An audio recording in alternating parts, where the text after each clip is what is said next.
हो ज्ञानी ज्ञान के दाता, मुनि गुरुवर को करके प्रणाम। गाऊं मैं ध्याऊं मैं सुबह शाम, तुलक सागर एक नाम एक नाम। प्रसारण पुण्यार्जक परिवार जिन शरणम तीर्थधाम के परम संरक्षक संघपति श्री प्रदीप मामा, प्रतिभा मामी, भोपाल। क्या हुआ, अच्छे नंबर आ गए तो नकल नकल मिल गई होगी, कोई सेटिंग होगी। दूसरे का बच्चा पास हो जाए तो सेटिंग की बात आ जाती है, अपना फेल हो जाए तो आउट ऑफ कोर्स आया है, क्या कर सकते हैं। पढ़ा तो बहुत था, वैसे तो इंटेलिजेंट है, लेकिन आउट ऑफ कोर्स पूछा गया था। अपना नंबर आए तो आउट ऑफ कोर्स हो जाता है, दूसरे के अच्छे नंबर आ जाए तो सेटिंग से पास हो जाता है।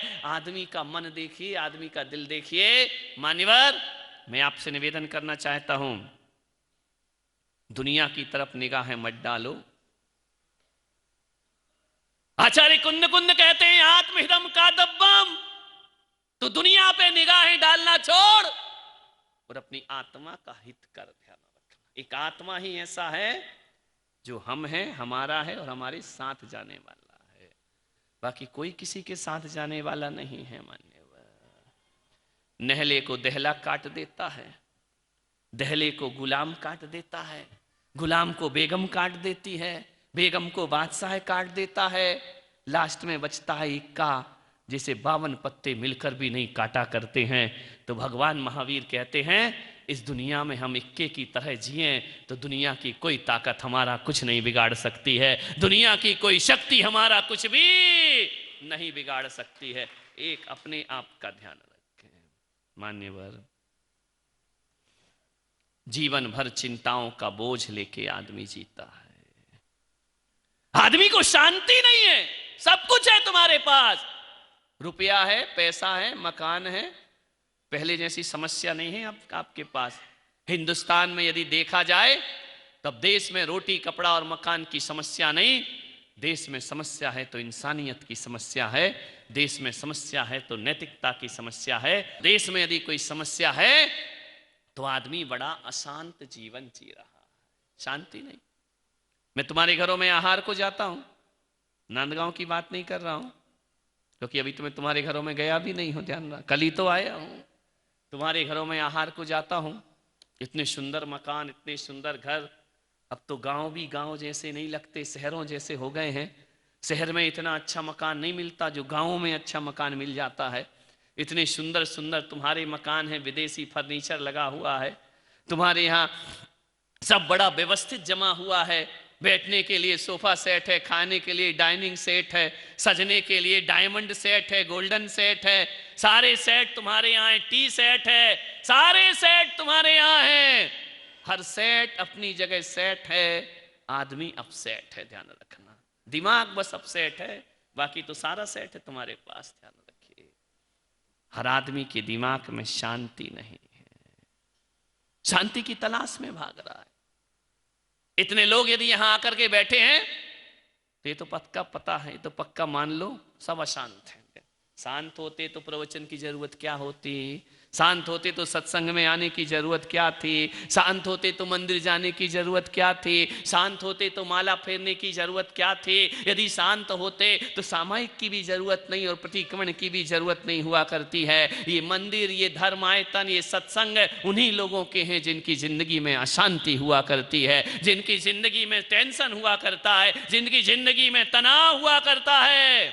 हजार तनाव है, एक छोटा सा बच्चा भी तनाव में है। कल एक महिला एक बच्चे को लेकर आई, बोली महाराज को धोख दे, महाराज को धोख दे, महाराज को नमोस्तु कर, महाराज को नमोस्तु कर। बच्चा है तो करने को तैयार नहीं, उसने लिया तो जबरदस्ती सिर पकड़ा और मेरे पास रख दिया। मैंने कहा बहन ये क्या कर रहा है? बोले देखो ना ये धोख नहीं दे रहा है। मैंने कहा तूने बचपन से नहीं सिखाया इसको, इसलिए बोली वही तो सिखा रहे हैं कि धोख दे धोख दे धोख दे।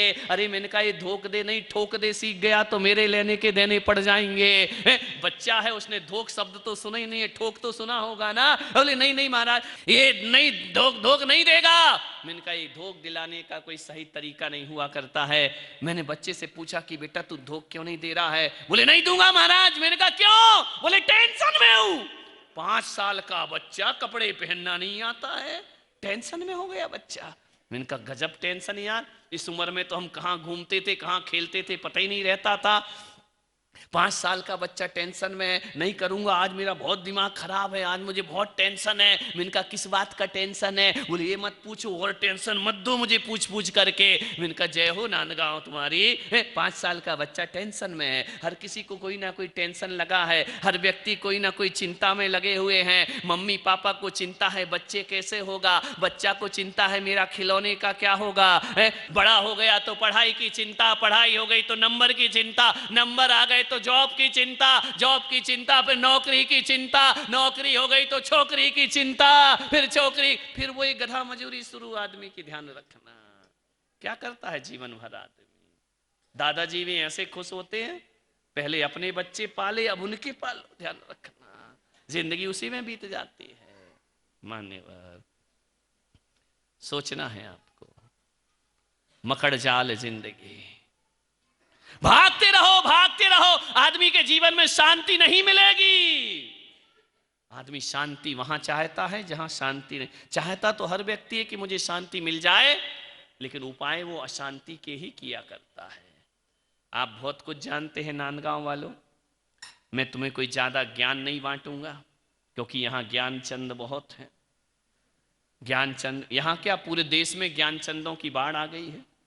ज्ञानचंद, रायचंद, हुकुमचंद, ये बहुत सारे चंद होते हैं, लेकिन मैं इतना ही निवेदन करता हूं कि ज्ञानचंदों की भी जरूरत नहीं है, रायचंद की जरूरत नहीं, हुकुमचंद की जरूरत नहीं, चौके में बालचंद की जरूरत नहीं, नहीं तो सारा गड़बड़ हो जाता है। मैं तो आपसे इतना ही निवेदन कर रहा हूं कि मैं आपको ज़्यादा ज्ञान बांटने के लिए नहीं आया हूं, आपके पास वैसे भी बहुत सारा ज्ञान है। बोलिए मंत्री जी, झूठ बोलना चाहिए कि नहीं बोलना चाहिए? नहीं, अच्छे से इसको डर डर के काहे को बोल रहे हो? बोलना चाहिए या नहीं झूठ? बोलो, अब ये तो सच बोल दो। नहीं बोलना चाहिए ना? हिंसा करना चाहिए कि नहीं? नहीं करना चाहिए। दिल दुखाना चाहिए कि नहीं? बोलो देवियों, नहीं दुखाना चाहिए ना, पक्का है ना? झूठ भी नहीं बोलना चाहिए ना? बोलते हो, खत्म हो गया खेल।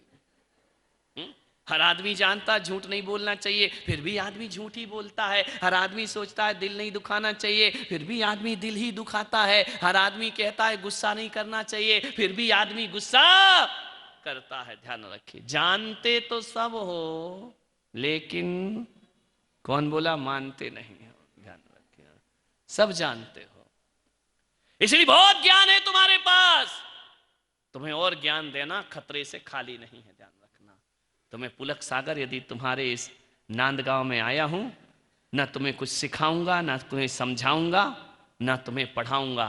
एक बात ध्यान रखना, मैं जिस भी शहर में जाता हूं कुछ सिखाने के लिए नहीं, मैं तुम्हें जगाने के लिए तुम्हारे द्वार में आता हूं, तुम्हारे नगर में आता हूं, कि एक बार आदमी जागृत हो जाए। और एक बात याद रखना, जो सोया है उसे जगाना आसान है, लेकिन नांदगांव वाले तुम सोए नहीं हो, ये तो पक्का है। तुम सोने का बहाना करके लेटे हुए, ध्यान रखना, सोए हुए को तो एक आवाज में जगा सकते हो, लेकिन कोई सोने का बहाना करके लेट जाए, वो 10 आवाज में भी नहीं उठा करता है। मम्मी कहती उठ जा, मम्मी कहती बेटा उठ जा, बेटा उठ जा, उठ रहा है, सुन रहा है, सब कुछ कर रहा है, जबरदस्ती आंख बंद करके पड़ा है, ये करवट लेता है, वो करवट लेता है, मम्मी चादर खींचती है, चाय बनाने जाती है, देखता है चाय बनाने गई, फिर चादर ओढ़ के सो जाया करता है। ध्यान रखना, ये नींद में नहीं है, ये सोने का बहाना कर रहा है। ध्यान रखना, सोने का जो बहाना करेगा उसको जगाना बहुत मुश्किल है। जो जितनी गहरी नींद सोता है वो एक आहट में उठ करके बैठ जाया करता है, लेकिन बहानेबाजों लोगों को उठाना बहुत मुश्किल का काम हुआ करता है। मैं आपसे इतना ही निवेदन कर रहा हूं, बहाने बनाना छोड़िए। सबसे पहली शर्त आज की प्रवचन की, बहाने बंद करो। मंदिर नहीं आते, टाइम नहीं, बहाना, सब टाइम है, पूरा टाइम है आपके पास, बहानेबाजी है। रात्रि में भोजन छोड़ दो, बहाना, बहाना, लेट हो जाते हैं, मार्केट है, दुकान है, सब बहानेबाजी है। प्रवचन में क्यों नहीं आते? मेरे पास टाइम नहीं है। और अभी फ्लाइट से जाना हो तो 1 घंटे एयरपोर्ट में बैठा रहेगा फालतू, 1 घंटे 2 घंटे पहले पहुंचना पड़ेगा। आदमी के पास सब टाइम है, लेकिन बहाने इतने बना रखे हैं। कोई भी चीज करता है आदमी बहाने बनाता है। और मैं पुलक सागर आपसे कहता हूं, जिंदगी को सार्थक करना है तो आलू प्याज छोड़ो या ना छोड़ो, बहाने बनाना छोड़ दो, जिंदगी सार्थक और सफल हो जाएगी। आदमी बहुत बहाने बनाता है, बिहार में चलना है बहाने बना देगा, हर अच्छे काम में आदमी बहाने बनाता है। पढ़ने को बैठ जाओ, सिर दुख रहा है, बहानेबाजी, कुछ नहीं दुख रहा है। दूसरे काम में मन लगता है, पढ़ने लिखने में मन नहीं लगता है। बहाने बनाना छोड़िए। आज लेट क्यों उठी? रात को देर से सोए, कुछ कोई फर्क नहीं पड़ा, देर से सो या जल्दी सो, नींद तो टाइम पर ही खुलती है, ध्यान रखना। लेकिन आदमी बहाना बनाकर सो जा। सबसे पहली मुक्ति आदमी की बहाने होना चाहिए। और जहां बहाने होते हैं वहां आलस्य हुआ करता है, और आदमी की 100% जिंदगी आलस्य के कारण बर्बाद हुआ करती है। ध्यान रखना, यदि जीवन में अच्छा व्यवस्थित काम किया जाए तो 12 घंटे बहुत होते हैं एक दिन को जीने के लिए, बहुत होते हैं 12 घंटे। जिंदगी को उस 12 घंटे कोई छोटी मोटी चीज नहीं होती है। लेकिन क्या करे, नांदगांव का आदमी बिजी बहुत है, काम कुछ भी नहीं है, ध्यान रखना। बिजी इतना है, इतना बिजी, इतना बिजी, पूछो काम क्या है, बोले कुछ नहीं है, बस बिजी हैं हम तो, ध्यान रखना, फोकट के काम में बिजी। एक जगह में आहार लेने गया, एक सेठ था, वो मेरे प्रवचन में नहीं आता था। जैसे ही मैं निकला वहां से, आहार में निकला, सेठ ने हाथ जोड़ लिए, जैन था, इतना तो करेगा ही ना करेगा। मैंने कहा सेठ जी प्रवचन में नहीं आते, बोले क्या करें महाराज, टाइम नहीं मिलता है, इतना वक्त, इतना बिजी आदमी हो। मैंने कहा कोई बात नहीं, टाइम मिले तब प्रवचन में आ जाना। बोले टाइम नहीं है मेरे पास, वक्त नहीं है। मैं लौट के आहार से लौटा, सेठ अखबार पढ़ रहा है। मैंने कहा सेठ जी जब मैं गया था तब भी अखबार पढ़ रहे थे, लौट के आ गया आहार करके तब भी अखबार पढ़ रहे हो, और इस अखबार को कितनी बार पढ़ चुके हो दिन में? बोले 3-4 बार तो पढ़ लेता हूं। मैंने कहा इतनी देर से अखबार पढ़ रहे हो? बोले क्या करें महाराज, टाइम पास नहीं हो रहा है। विचार करिए, प्रवचन के लिए टाइम नहीं है और घर में टाइम पास नहीं है, सारा समय मोबाइल खा जाता है। ध्यान रखना, आदमी के हाथ से मोबाइल छूट जाए ना तो तुम्हारे पास इतना समय है, इतना समय, लेकिन आदमी सब छोड़ सकता है, मोबाइल नहीं छोड़ सकता है। ध्यान रखना, मान्यवर, सोचना। मैं ये नहीं कहूंगा कि मोबाइल यूज मत करो, लेकिन उसका टाइम रखो। माताओं बहनों से निवेदन है, अपनी बेटियों को, अपनी बच्चियों को, अपने बच्चों को एक टाइम फिक्स करिए कि 10 बजे के बाद रात को मोबाइल चलाने नहीं मिलेगा, 9 बजे के बाद आपके मोबाइल जब्त कर लिए जाएंगे। और यदि इस तरह के घर में अभियान नहीं छेड़े गए और इस तरह की जिम्मेदारियां माँ बाप ने अपने हाथ में नहीं ली, तो जब सारी दुनिया सोती है ना तब इनके दिन निकला करते हैं। ध्यान रखना, सारी रात मोबाइल में चली जाती है, ना जाने किससे मैसेज करते हैं, किससे चैटिंग करते हैं, क्या क्या होता है तुम्हारे घरों में। बाद में पता पड़ता है कि हमने इस बात पर ध्यान नहीं दिया और हमारे घरों का हाल क्या से क्या हो गया। ध्यान, इस पर रोक लगना चाहिए। 9 बजे के बाद बच्चों के मोबाइल माँ बाप को जब्त कर लेना चाहिए। ध्यान रखना कि रखिए, अभी रात में आपको मोबाइल नहीं मिलेगा। ध्यान रखना मान्यवर, ये पढ़ाई का बहाना है। जब से ऑनलाइन हुआ है ना, तब से क्या करें, माँ बाप को भी मोबाइल ला के देना पड़ता है कि ले बेटा इसमें पढ़। वो बच्चे पढ़ते तो है नहीं। ध्यान रखना है, विचार करना है, आपको सोचना है।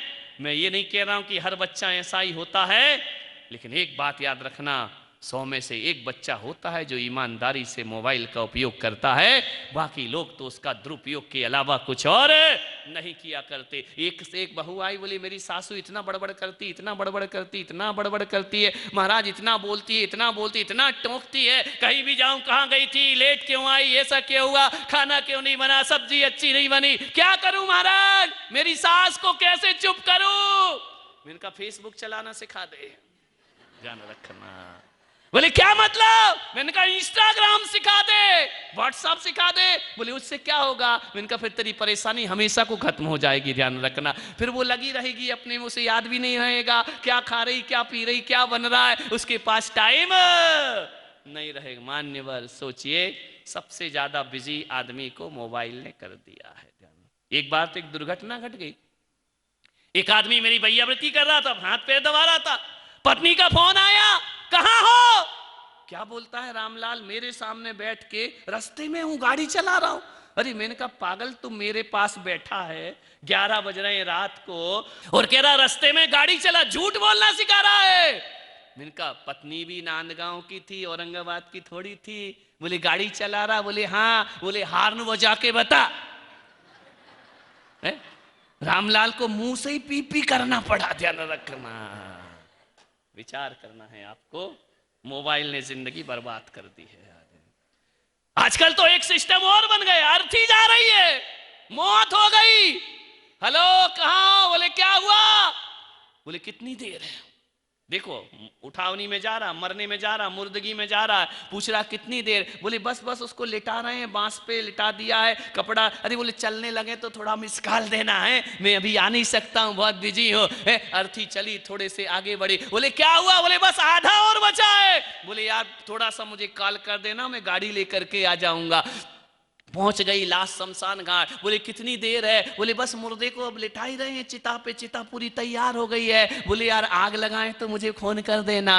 जैसे ही उसको लिटाया गया, फिर फोन किया, क्यों रे क्या चल रहा है, जला दिया क्या? बोले नहीं, कितनी देर है? आदमी भी परेशान हो गया यार, रास्ते में 50 बार फोन कर लिए। उसने कहा ले इतनी जल्दी है तो मुर्दा से ही बात कर ले कि कितनी देर में जलेगा तू। ध्यान रखना, मान्यवर, सोचना है आपको। मोबाइलों ने जिंदगी बर्बाद कर दी आदमी की, सोचना है। बहुत समय है हमारे पास, लेकिन हमारा समय व्यर्थ की बातों में बर्बाद हो रहा। जीवन को सार्थक करो, जीवन को लंबा मत बनाओ। घिसट घिसट कर 100 साल जीने से कोई मतलब नहीं है। मैं तो आपसे निवेदन करता हूं कि एक व्यक्ति मेरे पास जन्मदिन मनाने आया। 80 साल के दादाजी थे, पत्नी साथ थी। उन्होंने कहा महाराज आशीर्वाद दे दो। मैंने कहा किस बात का? बोले आज इनका जन्मदिन है, बाढ़ दिवस मराठी। तो बोले हाँ। तो मैंने कहा क्या करूं? बोले आशीर्वाद दे दो। मैंने कहा किस बात का दे दूं? बोले लंबी आयु का। अरे मैंने कहा 80 साल का, रस्सी याद कर रही है और ये कह रहा कि 90। बोले लंबी आयु का आशीर्वाद दे दो। मैंने कहा कितने साल के हो गए दादाजी? बोले 80 साल का। मैंने कहा 80 साल में क्या किया तुमने अपनी जिंदगी में? और लंबी आयु लेके 20 साल और जी के भी क्या कर लोगे मेरे भाई? प्रसारण पुण्यार्जक परिवार जिन शरणम तीर्थ धाम के परम संरक्षक संघपति श्री प्रदीप मामा, प्रतिभा मामी, भोपाल। गुरु तुम हो ज्ञानी, ज्ञान के दाता।